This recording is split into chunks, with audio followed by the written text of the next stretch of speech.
Every once in a while, a tarot show comes along to make you want to fall in love all over again.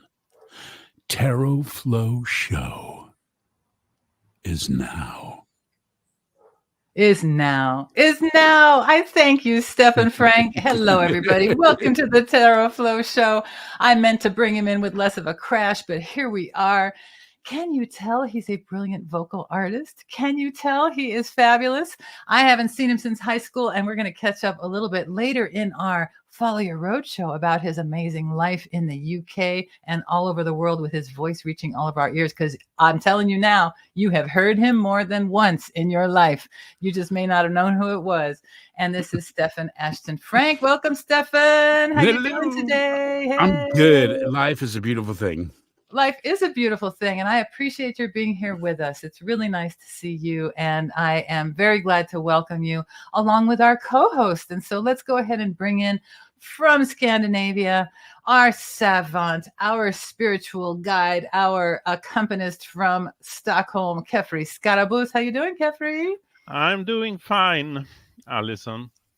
Welcome, welcome. We're glad to have you with us again. You always provide a lot of insight and a lot of spiritual interpretation and perspective and all that good stuff. And like me, the more down-to-earth kind of perspective comes from Mike Bonner. Welcome, Mike Bonner. Here we go. How you doing, Mike? Hi, everyone. He's a boxer. Here's a hairstylist to the stars. He is all kinds of things.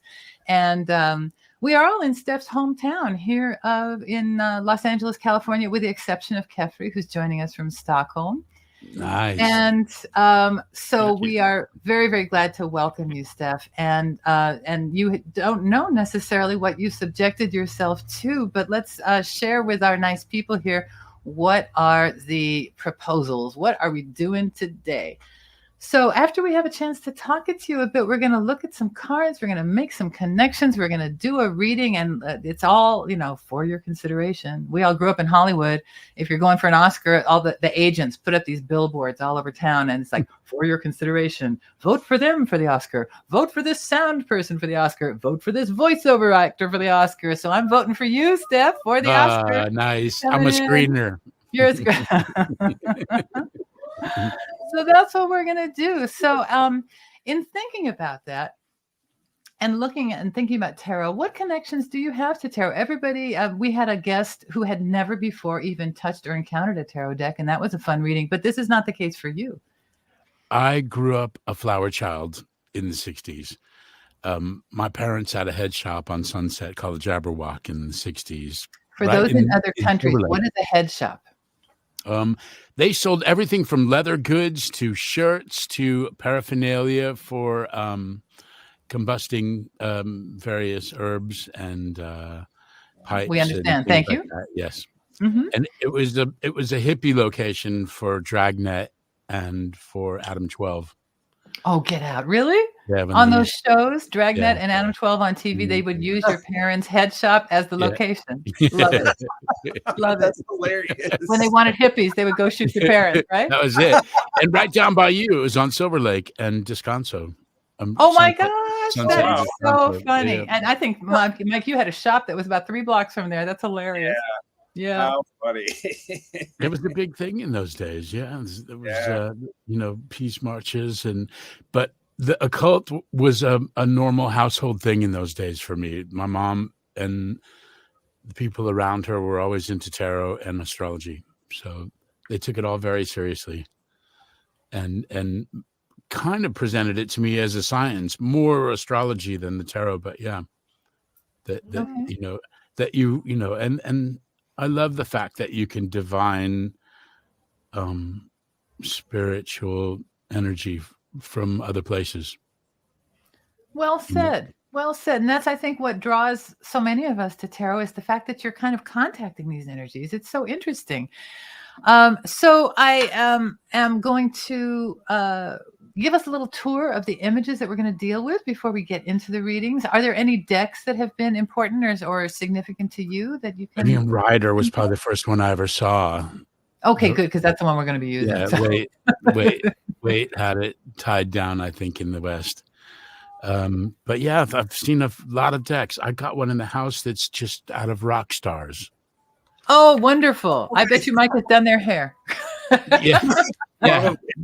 Maybe if you were about maybe minus 8 years old or something. They all seem to be dead rock stars, but you got this one. This one's just amazing. It's a great deck. It's all gold and everything. And there's some really beautiful paintings. I listened to one of your last shows, and I listened to how you examined the images to interpret what was going on the card. And I started to look at these in the same way, but it didn't give me as much. There are still probably a lot of things I overlooked, but yeah, and the Rider deck definitely kind of started it all, I think. It did, and so many of decks now are clones in some way of the Rider-Waite deck. They use that as the starting point for their artistic interpretations. There's so many beautiful decks out there, and there's other decks. That did a Mayan deck. Wow. It's so beautiful, really, really amazing. He lived in Silver Lake as well. I bet it's beautiful. Yeah. But English guy, he did this deck, and it's all Mayan images for tarot, and it's beautiful. Really. Do you remember his name? Graham was his first name. He was a really cool. And you know what? Probably Kefri has it in his collection, or we need to get it in his collection. Is it a normal thing now where people don't really acknowledge the reverse of the card anymore? That's a good question. I would say that it's a choice people make, and I found that a lot of people make it at different points in their lives. I have a couple books on reversals. I read recently for a dear friend who requested me to use reversals, and I will say that she has a preference in her personality for examining the problems and addressing them. That's really like her focus, is how dire things are. And so she wanted the reversals. And indeed, they showed where a lot of tangles were. But personally, I feel like the tarot is an extremely powerful thing. It's like driving a car. You can drive it wrong and hurt people. And so in driving the tarot, so to speak, I try to keep things positive. I try to use neurolinguistic programming in terms of my own self-discipline and not projecting dire outcomes, because when we are looking at this, we are consuming it. And I do not want to produce some self-fulfilling prophecy in someone based on some stupid notion that I planted within them. And so because of a negative interpretation. And so there is a self-discipline, I believe, in interpreting that's important to my friend that gave me this deck, I started pulling them out and started trying to understand the meanings of them. And I go, oh, here's this one's reverse. She goes, no, I don't do that. And I was like, really? Oh, interesting. Okay. She said, I don't want to invite that negativity into my life. And I thought, wow, it never occurred to me that, I mean, it's like it was half the story up until that point. And then it made perfect sense to me about, I mean, all of this is about creating images in your head to make destinies appear, right? This is all about perpetuating your subconscious into functions. And this is just a little avenue for it. And I thought, no negativity. That makes sense. I'll buy it. These wonderful guests who bring these insights. You're the best shill yet. I'm telling you, Steph. It's only uphill from here, I tell you. All right. So let's take a look at our images here. And this is the main character in the tarot is this fool. And the fool, you can see he's zero. He's everybody. He's nobody. He's like spirit without flesh, but he's about to jump into the flesh for yet another go round, and he's got a very ornate garment. This isn't his first go round. He's on a mountain that's higher than some, but lower than others. So he's on his way up. Where he's jumping now is still going to be higher than some of those other peaks were when he was down in other valleys back in the day. You get the idea.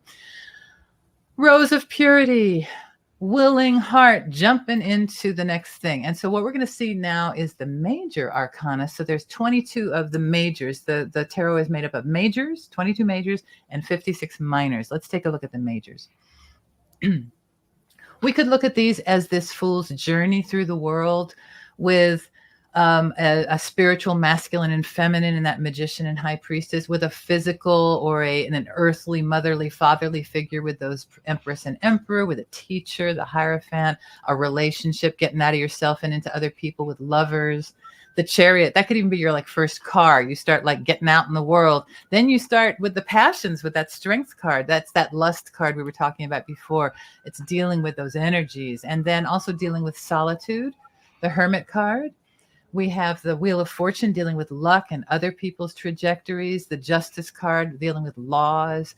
The Hanged Man, well, you know, you have your life and then there's the laws. And sometimes those, doesn't mean you're illegal, but sometimes you just are upside down to what everybody else is thinking. And that's part of your path. Other things can happen with that Death card that you can't control, whether it's physical death, which this doesn't really represent more than just big things that cause transformation, or ego death. The balance of learning to integrate all that with the Temperance card. Then you've got the Devil card, our obligations, our contracts, our promises, our delusions, the earth rendering unto Caesar kind of thing. Sometimes we get so stuck in what that is that it kind of isolates us in an ivory tower, and reality comes down and knocks that down. Then we've got the hope springing eternal with the Star. Moonlight is murky and hard to make your way through, and that's with all of our unconsciousness and our drama and those things in the Moon card. The Sun card is a big liberation, and then the Judgment card is marching to a new drummer, and then now we are into a new portal, a new go-round. Here's the olive wreath of victory around this world figure as he is purified, unclothed, or she, we're not sure. It's both. We talked about how androgynous, how genderless or gender double these cards are. And so let us proceed then and ask you a question. Are there any of these cards which jump out at you, or should we just like assign you one with fiat, at fiat, however you say that? I'm going to throw it up to the gods. Ooh, the gods. All right. Well, I'm going to Kefri. Yeah. Can I kick it to you? You have a perception about with a very I haven't even shown you Stefan's amazing professional reach. And how many years, Stefan, have you been doing what you've been doing? Like 45, 50 years? Well, I've been singing for 50. God. Yeah. And what a gorgeous voice, and using your years. voice in so many ways. So we have a professional who is also, as you mentioned before, quite demanded of lately. And so we're going to pick a card to represent that figure. What do you think might represent him here? Yeah, I will pick a card. It's the Emperor. There we go. And so I'm going to go ahead and put up the interface so we can take a look at the Emperor in that big position and unpack that card. So there you are. There you are. This is Aries, is all over the throne here. And did you mention your sign? What's your sign, Steph? Capricorn, Scorpio, Capricorn. So, Moon, Cancer rising. Okay, well, there you go. And so did you say Scorpio Moon? Yeah. Lucky you. Okay. So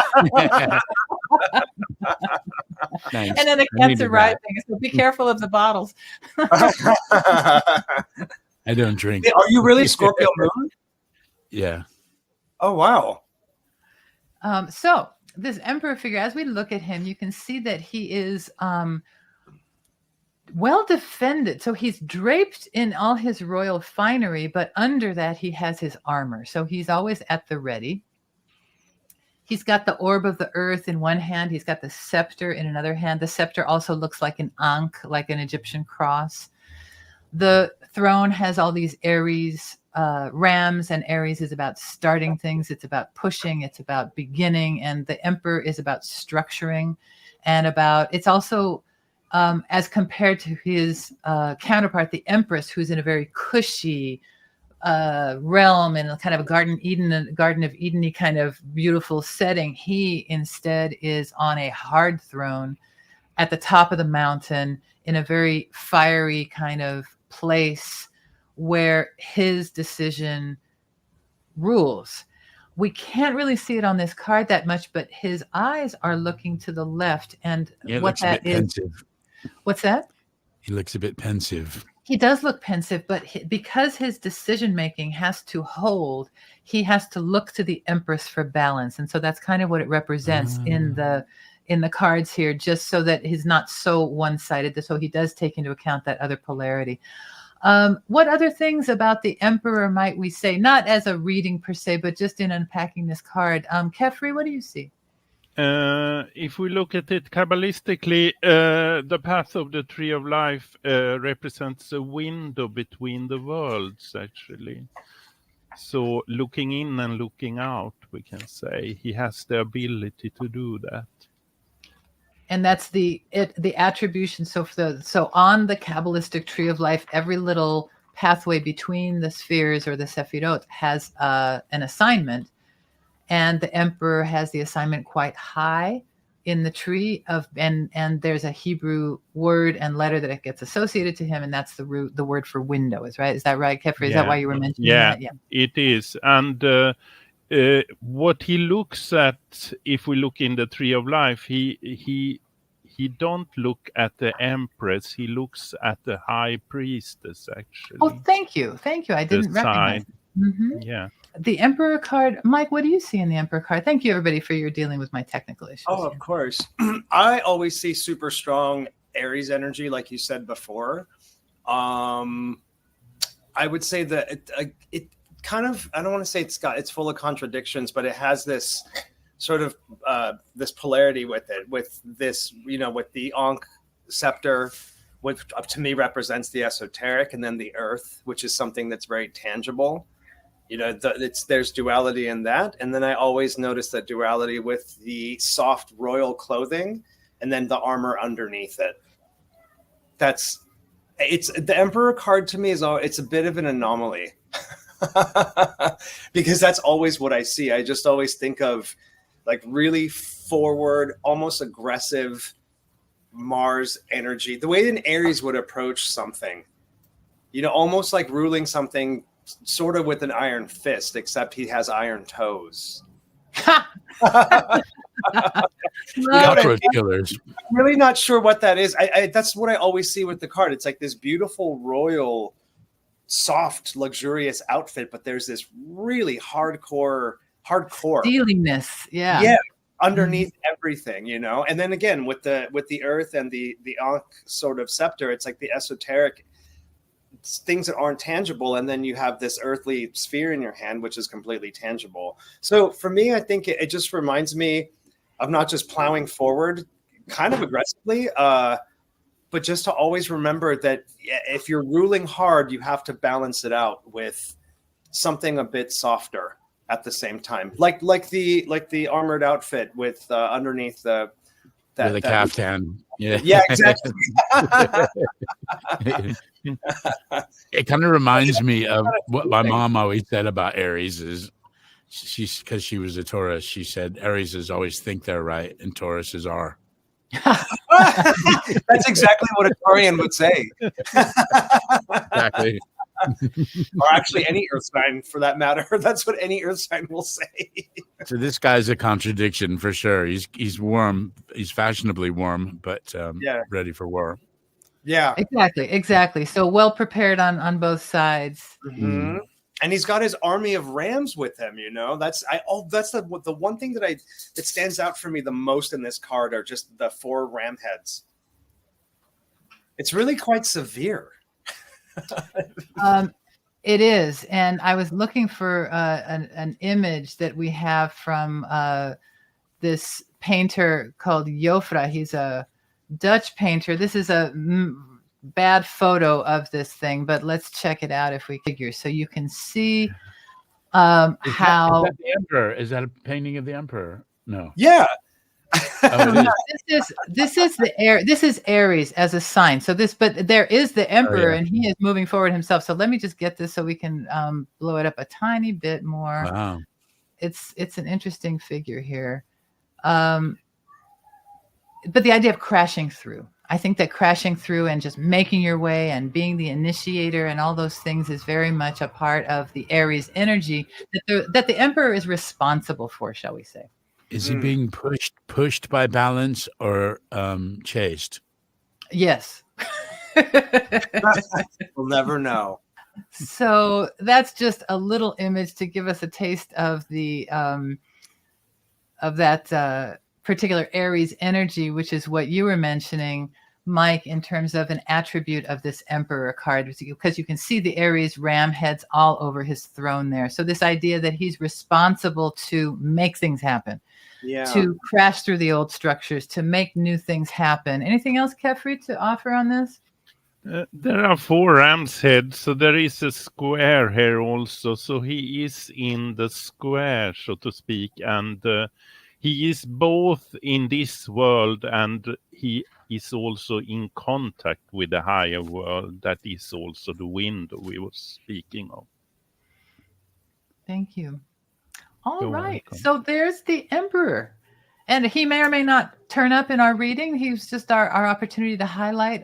Anything more, Steph, around this particular card? Does it resonate for you?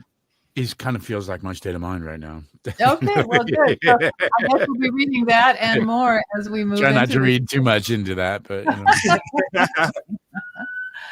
So as we look at our cards here, we're also, in addition to those majors that we saw before and our Fool card who travels throughout this journey, we're going to take a look at the minors. So look at these different suits. Look at the left side. We've got the wands. That's fire.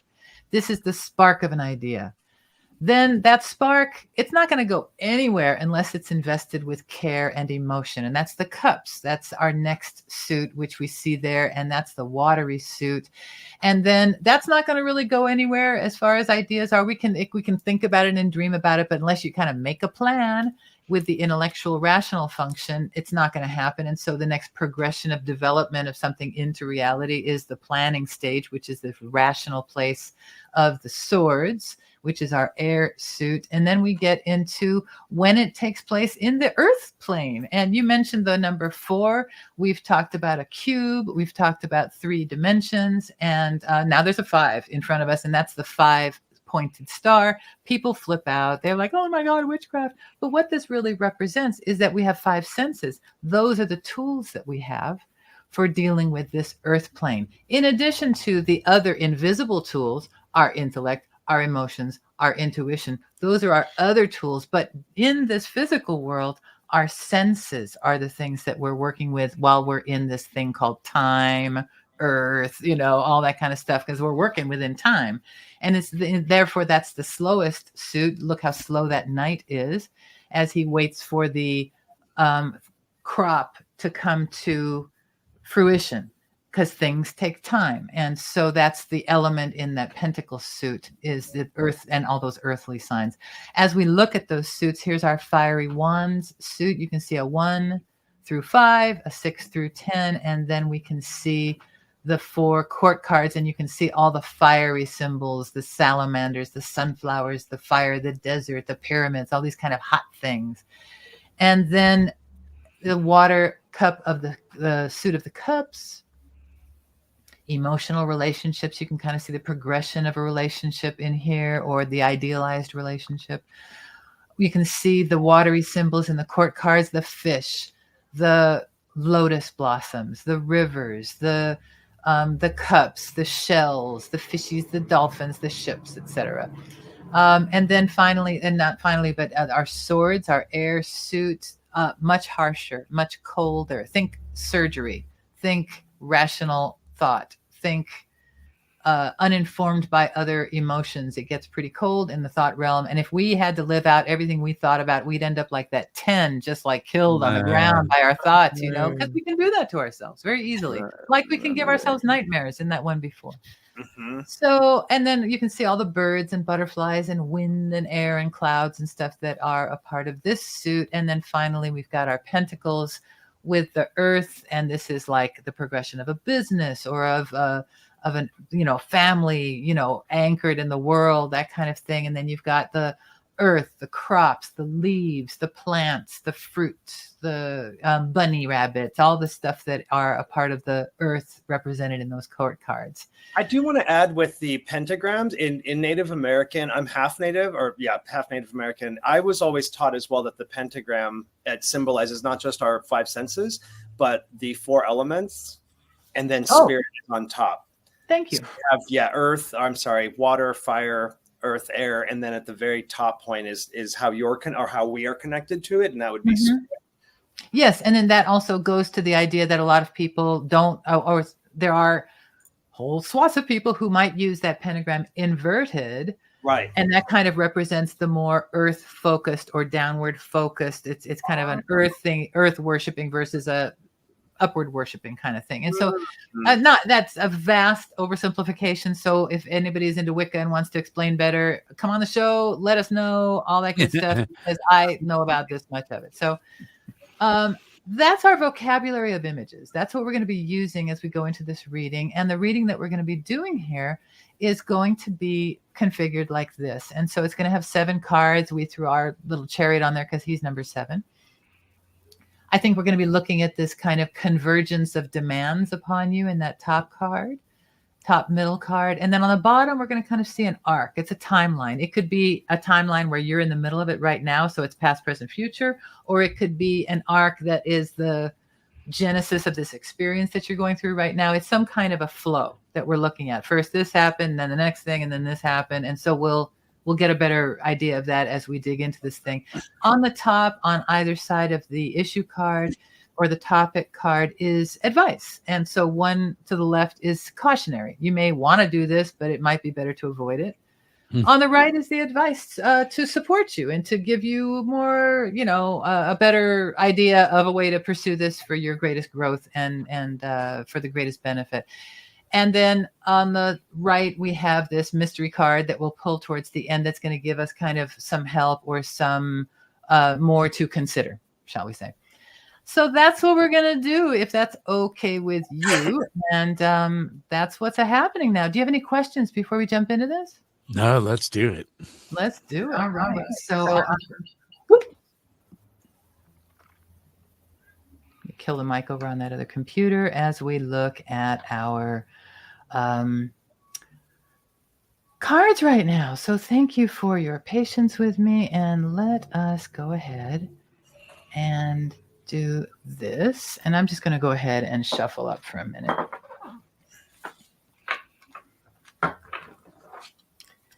This is where I would bring in a music cue, but I just don't have it together. Stefan, if you want to put some music in the background while we're doing this, do that. Then we'll let's see, what am I playing with here? I don't even know if it's going to play out. I think I'm on a microphone. See, I'm giving technical problems to everybody.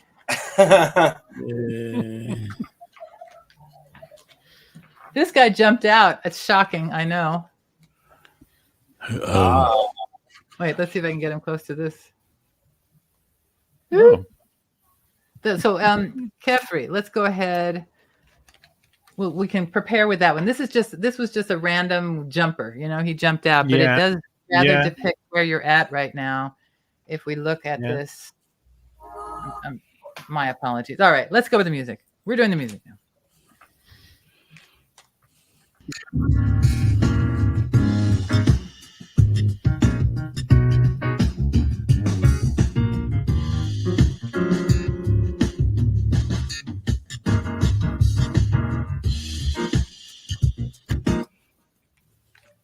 I like it. Hardly see wind. Well, but we just came off a smooth jazz cruise, and so that vibe is very comfortable and familiar to me. I think I knew some of those people. The sea wind people? No, that were on the cruise. Some of the musicians. Oh, no kidding! It was a fantastic cruise. This was the Dave Cause cruise, everybody, and I'm having some tech difficulties, as I mentioned before.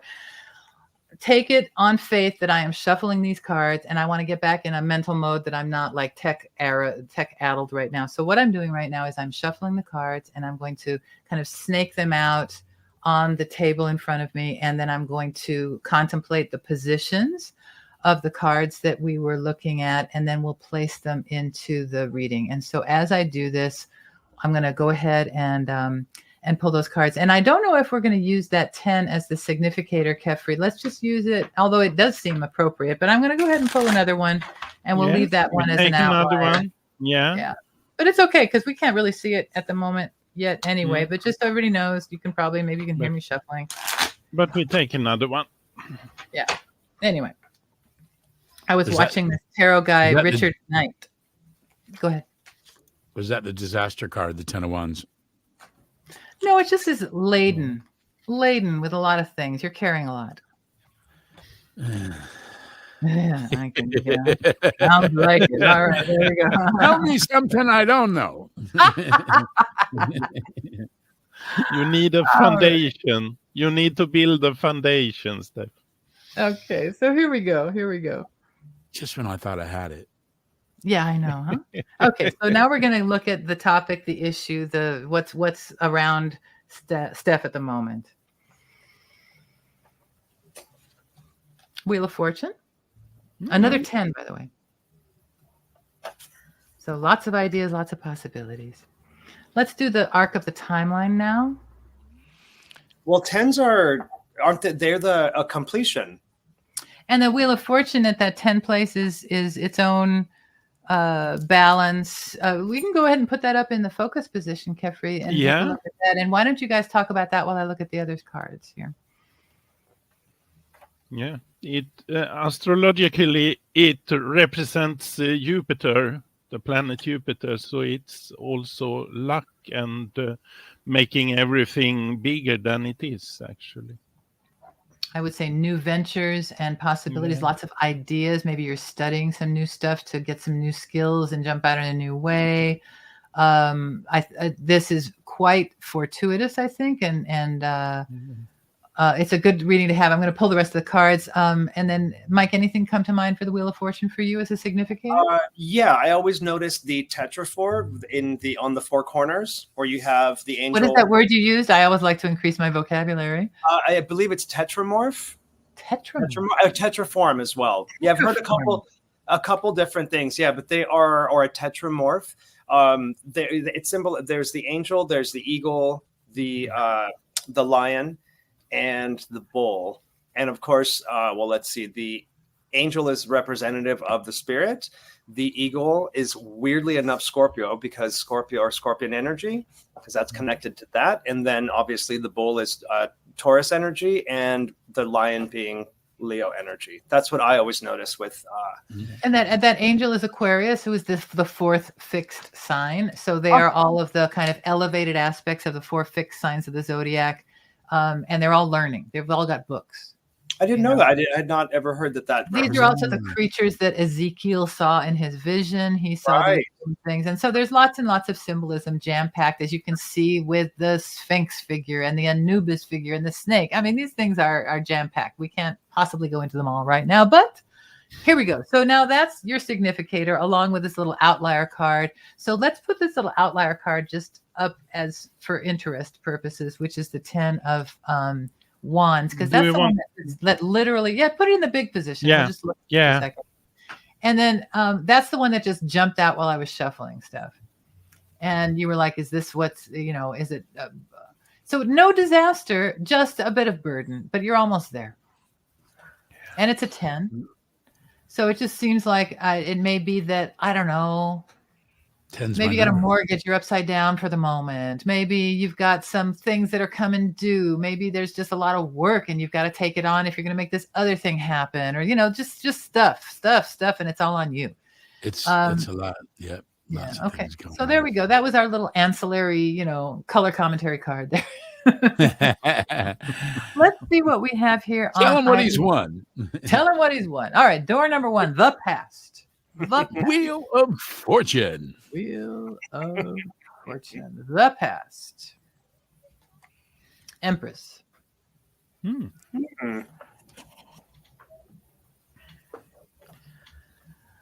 The present. Door number 2. Magician. Look at all these majors. Wow. Magus.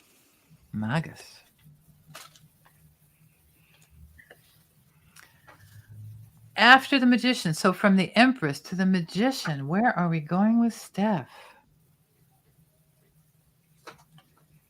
It's getting better. 6 of Swords, getting a plan, getting across, able to take your family, you're doing it. And this is the 6. Let's pull that 10 down. Yeah. Now we're going to look at the advice. So let's see what you should be avoiding. This might be your default tendency, and you may need to push against it. Let's see what it says. What should Steph avoid? What is the cautionary advice for Steph? The Queen of Pentacles. Huh. And then what's going to be supportive for Steph to make his way through this crazy time? The Knight of Pentacles.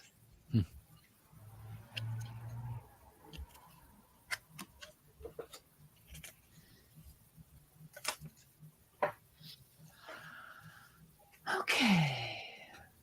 And were you saying earlier, Alison, that you were kind of poking fun, saying that Steph's mom would put herself in the place of the Queen of Pentacles? Oh my gosh, No, that's so funny. I had and you said that she would pick the Page of Pentacles to be him, For and you me. said maybe that was you in a different life. Yeah, sorry, thank you. Yeah, and now it's a knight.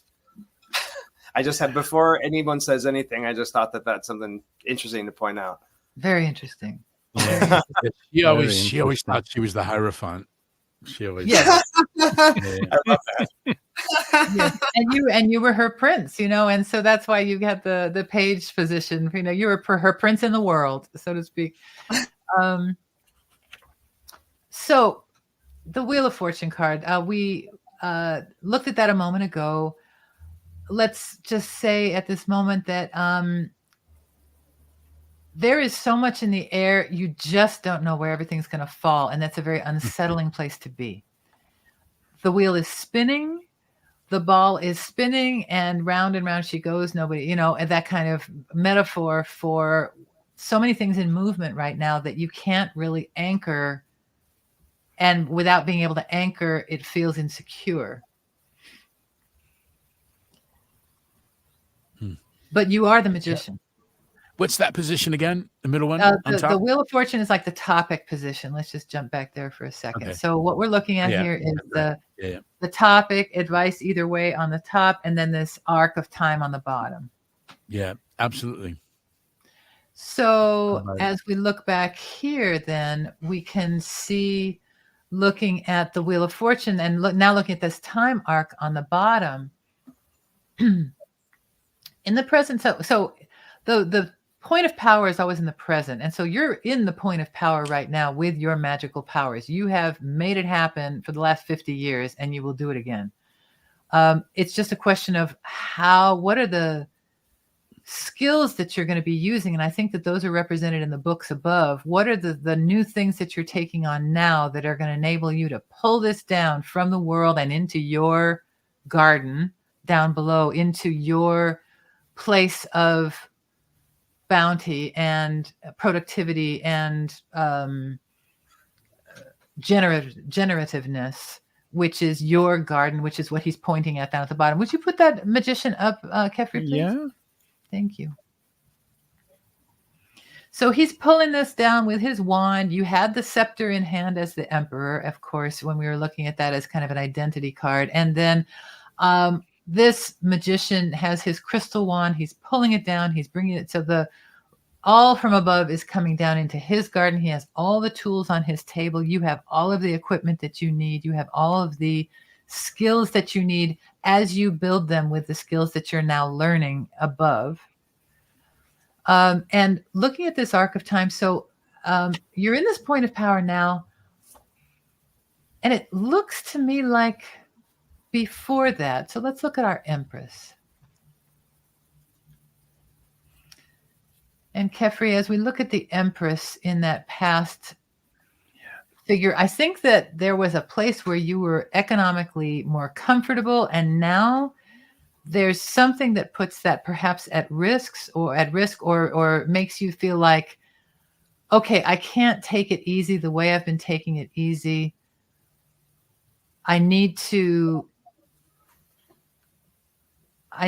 cross another river. It's like you need to, so whereas before you were able to be comfortable in what you built, you were able to be comfortable in what you have created, you were able to rule the world that you've created. I noticed a signature on your thing that said, "Thank you for using humans in your work email." Because, I mean, AI voices are all over the place, and it's putting a whole line of work out of work. And so how do you make Yeah. those skill set work in the new world? And so now that means a new plan. And so let's take a look at that 6 of swords in this future position. So the arc of having been comfortable, recognizing now that it is on you to figure out what's the next lucky move you're going to be make, because you're going to make, because you have been lucky. And always bet with a streak, Steph. Always bet with a streak. You've always been lucky. And so now you're going to find, and 6 is a very balanced, beautiful place. It's at the center of the tree of life, and the 6 of swords meaning that soon a plan is going to solidify for you that's going to allow you to go from this very churny place represented by that churny water on the right to a more smooth water destination that you can reach with this plan. But you can't necessarily know all of the plan right now. We can't see anybody's face right now. It's still a bit shrouded as that mother is there, but this figure is poling them across this river safely with this new plan. And so that's what I would say, take heart in this. And then as we look above at the advice, it's interesting that the advice to avoid is the Queen of Pentacles, Kefri. And if we can show her up there, we can maybe notice before you put her up, look and see, well, she's good now. Look and see how similar the Empress and the Queen of Pentacles are. Just in terms of that lushness and everything. And so it may be saying, don't necessarily revert to your old rulership ways of doing things, to your old ways of being the boss and knowing how to make this particular thing happen. You might need to go to a more project driven. So this is the Queen of Pentacles. There's a certain amount of worrying about time in the Queen of Pentacles. The idea of this bunny rabbit going is kind of like a woman worrying about her fertility years passing and things like that. So don't worry about the time. Don't worry. There is enough time. There is a plan that's going to make all this workable and smooth as you move through it. But you don't know what it is yet to put it into play. It's something, and you shouldn't think that you know and operate. This goes to this in another reading we were talking about having old boots for the new journey. You know, you shouldn't wear the old boots for this particular new journey. You need to go, and let's look at that Knight of Pentacles, please. The Knight of Pentacles is he's the guardian, and he's got whatever the cycle is between planting and reaping the harvest is what he's in charge of guarding. And so whatever project you have upcoming, whatever thing that you have in mind, which may yet to be revealed, you're going to have to shepherd it and be its guardian for a little while before it actually pays, but it's going to pay. And it's going to be a good thing that's going to take you out of this anxious feeling that you're struggling with right now with so many demands upon you. So just trust in your sturdiness. Notice that this guy is suited up just like that emperor was, you know. He is stocky. He is trustworthy. He is vital and has a lot of sexual energy, and he is ready to lend it all to making this thing happen. And but it doesn't have to go fast, nor should it, because if he went fast right now, he would just trample all the planted crop. And so he has to stick around for a minute before he can make a move. But as he does that, he's going to see it all flower. And so that's what I would say about this for you. And thank you for considering that. I will hand off to whoever wants to go now. I have a short one because maybe Kefri, you can bounce off of this. Once again, I'm looking at the center column with the Wheel of Fortune and the Magician. And the two things that I see in that is with the Magician, it's number 1, which is, you know, the individual and the beginning. But then if you're looking at the Wheel of Fortune, that's a 10. And in numerology, you can't add 1 plus 0, so that still equals 1. That's how I see the connection there. And then with the Wheel of Fortune, isn't it? It's sort of like surrendering to what's happening at the moment, whether you're in control of it or not. You just have to kind of surrender to it. And I also feel, going back to the Magician, that's Mercury, and Mercury is about communication.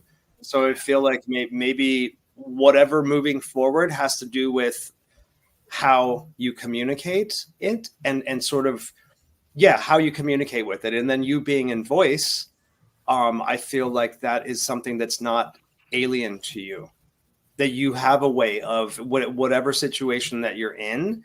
Good, like going back to the Magician with communication, and you doing voice acting. I think that you're a magician and a master of doing that. So I would say, moving forward, you are literally the Wheel of Fortune, because again, it's going from 1 and 1, and just be very aware of your communication moving forward with whatever this is that you're looking at. That's what I see in that middle column right there. That's, again, it just stood straight out to me. As soon as they were done, I thought, whoa, there's 1 and then 10. So again, with the Magician, you have the individual in the beginning, and then 10 in numerology is a completion. So you're literally the beginning and the end. Nice. Thank you. Yeah. Now, so Mike and I generally read at kind of a practical, how does this play out in daily life level? We kind of reflect that. And if you the Kabbalistic, there's like different olams, different worlds and stuff. So this is like the worldly realm and stuff. And I think that Kefri might be giving us some insight into what might be going on an internal spiritual level based on these cards, which have so many majors again, by the way. Yeah. Thank you, Alison. There is something new here that you have to do, Steph. There is leaving the old IDs and the old storage that you have built up. Because please excuse the interruption. I'm just going to mention the word, not ID like identification, but ideas, your new ideas. Yeah, IDs. Yeah, I got that. And there is something new here that you will build up, actually, and you have to leave the old things because they are not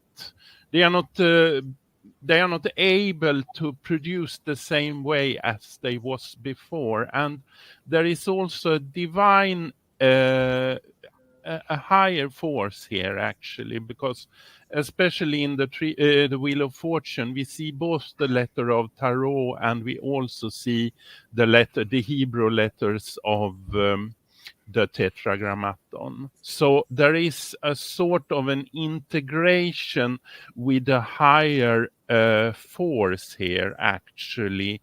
And it is also in the Magician being the conductor of the energies that comes from the top to the bottom, as Alison also have been talking about.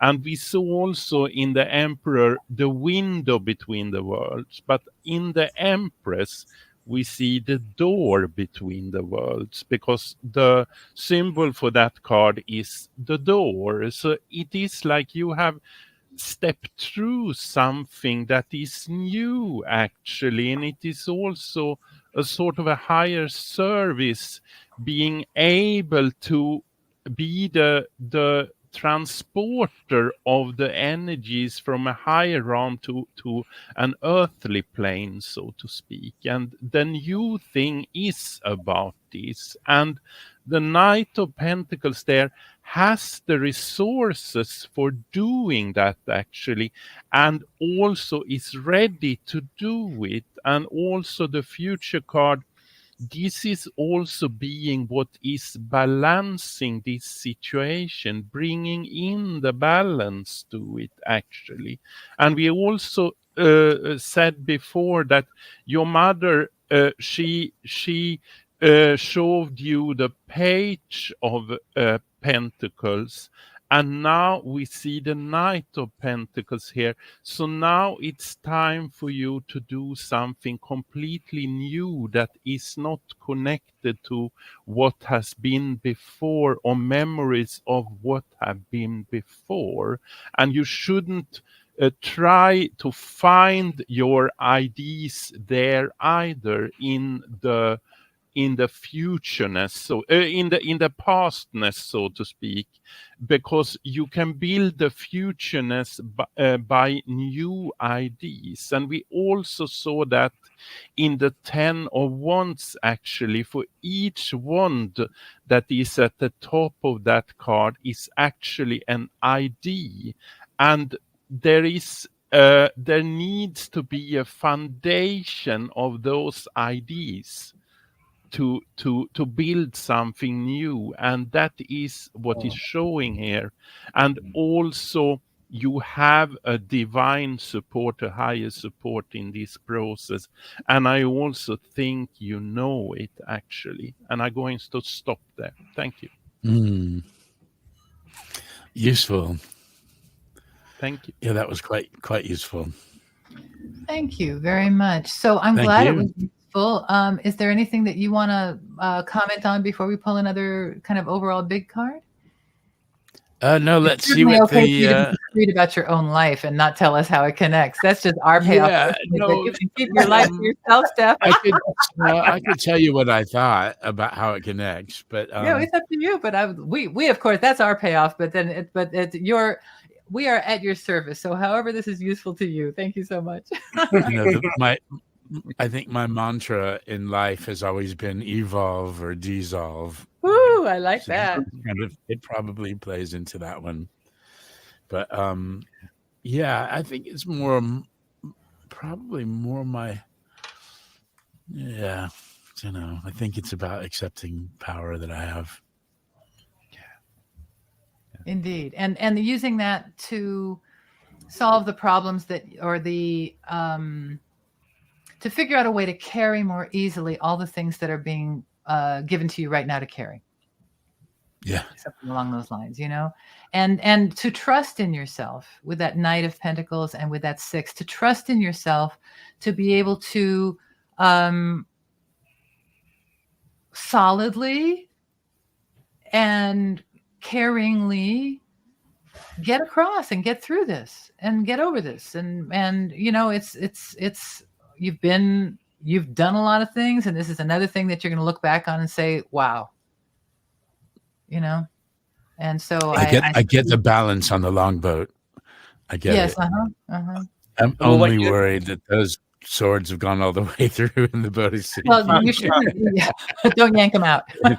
I was going to say also I don't think you need to necessarily worry about anything, because again, with the Magician being 1 and the Wheel of Fortune being 10, it's you definitely know how to start something and see it to completion.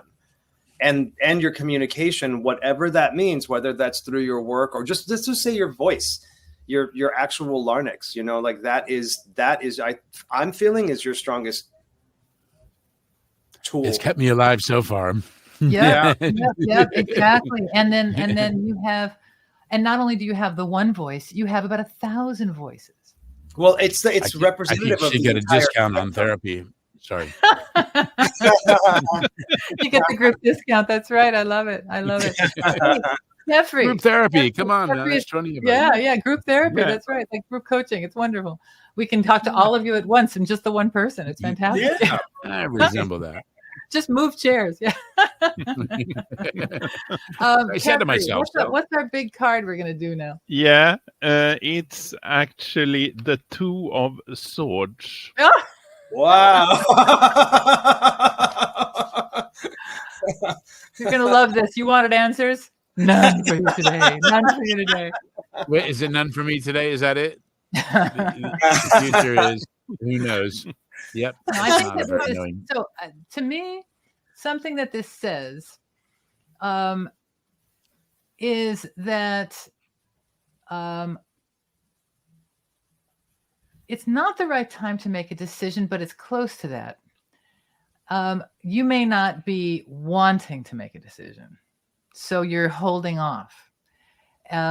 Maybe you're not looking at something so that you don't have to make a decision.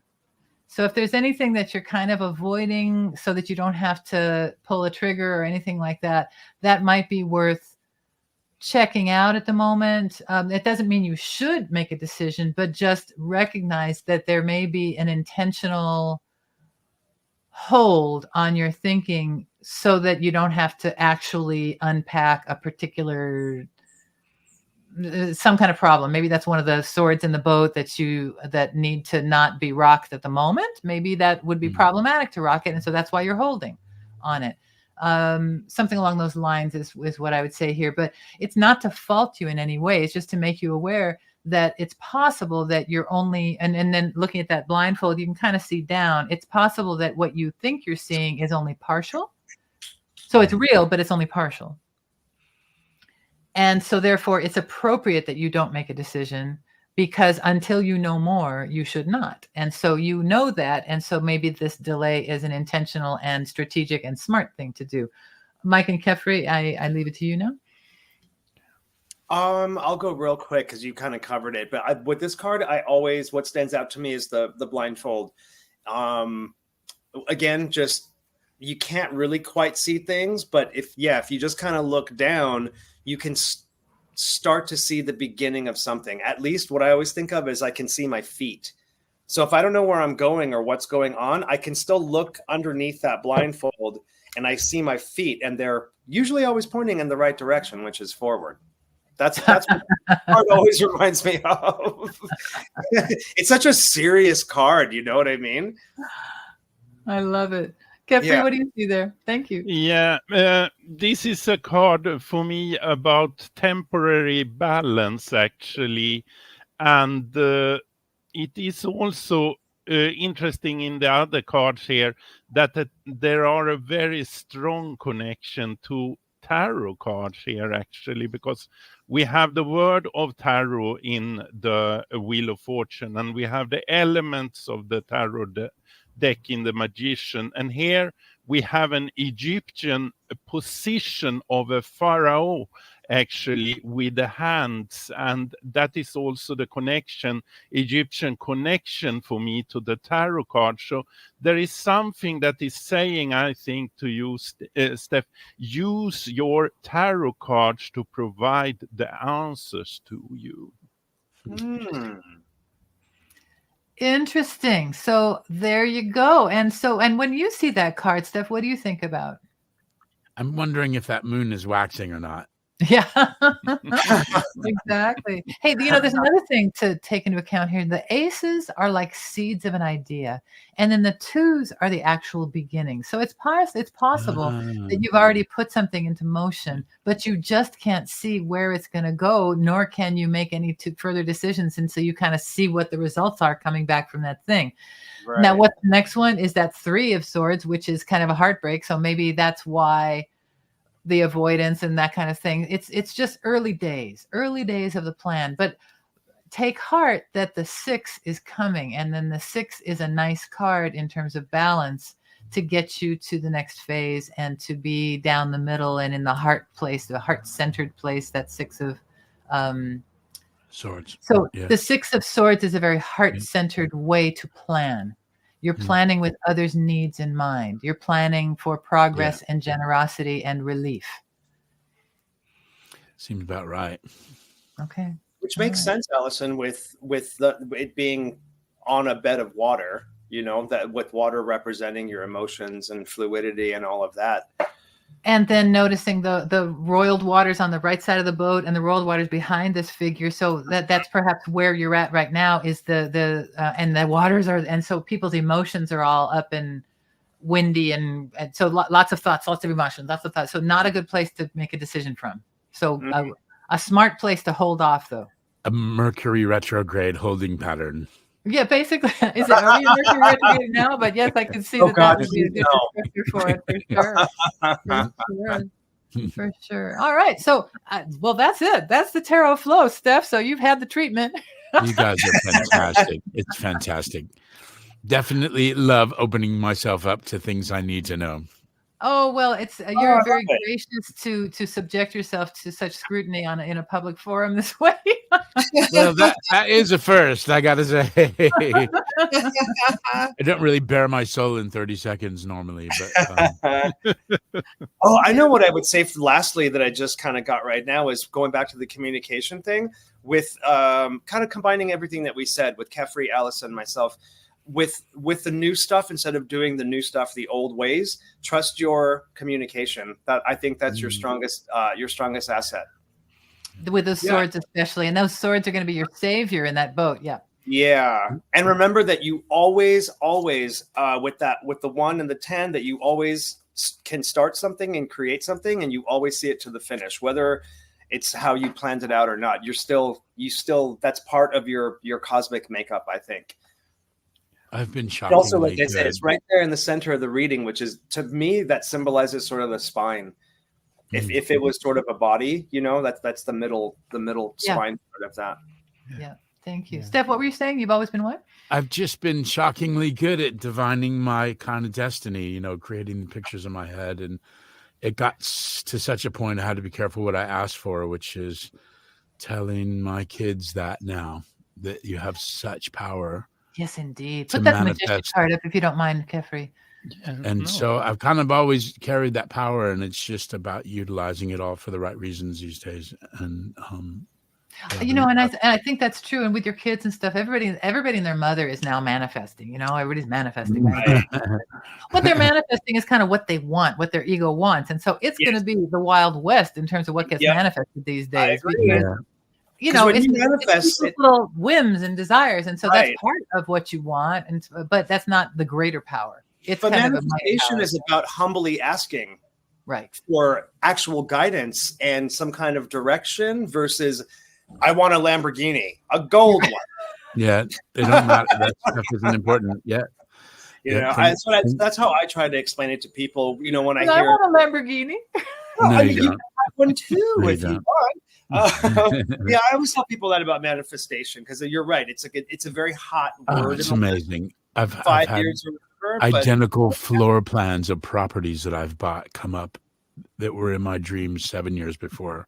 Wow. I love it. I love it. I mean, I could go down a long list of manifestations, but I'll tell you another thing, Steph. I've always dreamed of having a talk show about talking about spiritual topics with interesting people, and it's come true. No, fantastic. Be careful what you ask for. It's small time, but I'm happy. That's what I said. Next is the gold Lamborghini. Oh, there you go. No, I think I might like a Genesis or something like that. Something along those lines. And it must be dark red. With flames coming out of the back?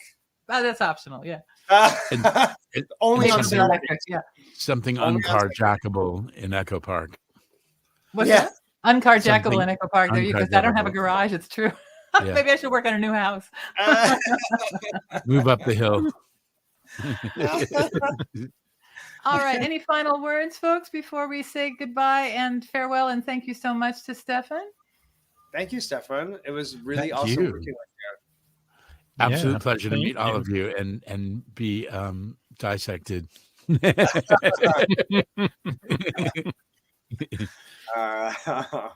It's fantastic. You guys are fantastic, and it's a really cool thing that you're doing, and I think it's only going to go from strength to strength. That's my philosophy. You're wonderful, and I appreciate you, and I thank you for being on here, and may from your lips to God's ears, as they say, let's go from strength to strength, all of us. Let's all of us do what we want to do in this world and survive doing it and have a good time and make nice connections. So that's what I'm looking forward to. And I appreciate your being here today. I want to thank you, everybody, for being here and for joining us and for all of your good words, thoughts, and deeds on behalf of Stephan today. So we love you. We wish you all the best. I hope to see you one of these days if I get to the UK. And I just came from back over there. I was in Cali 2 weeks ago. Oh, I'm sorry we missed you. Up in Mendocino. Oh, well, that's far, but beautiful. Yeah. That's where my mom lives. Oh, nice. So she's still with us. So 86. Another at 86. All right. So whatever your mother's advice would be on this, maybe don't do that one. That's part of the balance right now, to tell you the truth. And Okay, we'll see that, and that's interesting. So Queen of now Dealing I with- assigned her the Queen of Pentacles, but she assigned Yeah. herself the Hierophant. So take it as it resonates. Everybody wants the Hierophant, you know. Everybody. Yeah. I listened to you guys do another show. Everybody was the Hierophant. Ah! Well, sorry, that position's taken. Yeah. No, I'm sorry. Stand behind you. Your name's not on the list. You're not coming in. Well, darling, I appreciate your generosity with your time today. I thank you for being Thank with us, you. and I look forward to future occasions. And if you're still with us, people, look out for the Follow Your Road show, which will be coming sometime in June with an interview with Steph. And we're going to have a chance to learn about his interesting, fascinating career and hear all his fabulous voices and entertain ourselves with him some more. So thank you again for being with us. Kefri Skarabus, thank you for joining us from Stockholm. Mike Bonner, thanks for joining us from Montrose, California. Everybody, thanks for joining us from wherever you are. Put it in the comments. Where are you joining us from? See you soon. Bye, Thanks, everybody. guys. Bye. Bye. Bye.